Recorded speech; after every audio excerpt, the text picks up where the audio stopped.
एवं परंपरा प्राप्तमिमं राजर्षयो विदुः सकालेनेह महता योगो नष्टः परंतप. 2.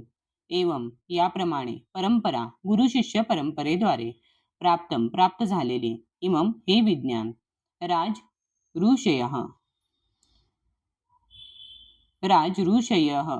राजश्री विदुः जाणून घेतले.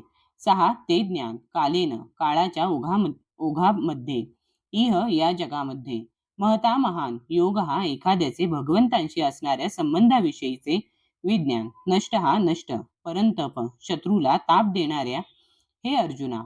याप्रमाणे हे परमश्रेष्ठ विज्ञान गुरु शिष्य परंपरेद्वारे प्राप्त करण्यात आले आणि राजश्रींनी ते त्याच पद्धतीने जाणून घेतले. पण काळाच्या ओघामध्ये ही परंपरा खंडित झाली आणि म्हणून हे विज्ञान आपल्या यथार्थ रूपात लुप्त झाल्याप्रमाणे दिसते. तात्पर्य या ठिकाणी स्पष्टपणे सांगण्यात आले आहे की गीता ही विशेषतः राजश्रींकरिता आहे, कारण ते नागरिकांवर राज्य करण्याकरिता तिचा उपयोग करू शकतात. निश्चितच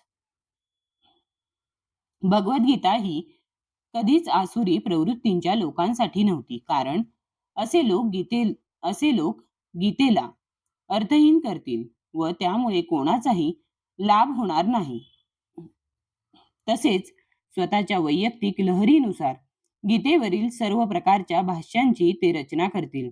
जेव्हा दुष्ट दुर्बुद्ध भाष्यकारांच्या हेतूमुळे गीतेचा मूळ उद्देश नष्ट झाला तेव्हा तेव्हा गुरु शिष्य परंपरेच्या पुनर्स्थापनाची गरज निर्माण झाली. 5 सहस्त्र वर्षापूर्वी गुरु शिष्य परंपरा खंडित झाल्याचे स्वतः भगवंतांना कळून चुकले आणि म्हणून त्यांनी घोषित केले की गीतेचा मूळ उद्देश लुप्त झाल्यासारखा दिसतो.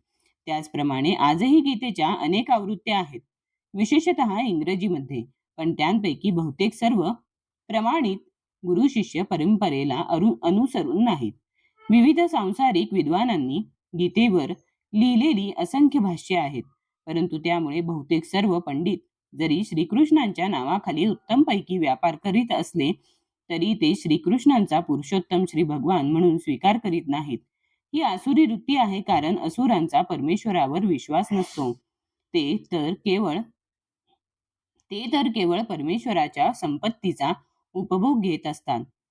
गुरु शिष्य परंपरेद्वारे प्राप्त झालेल्या यथार्थ रूपातील गीतेच्या इंग्रजी आवृत्तीची आत्यंतिक गरज असल्या कारणाने या ठिकाणी ही आत्यंतिक गरज भागविण्याचा प्रयत्न केला आहे. जर भगवद्गीता जशी आहे तशी स्वीकारली तर ती मानवतेसाठी एक मोठे वरदानच आहे, पण जर तिचा तार्किक तत्वज्ञानावरील प्रबंध म्हणून स्वीकार केला तर तो काळाचा केवळ अपव्ययच आहे.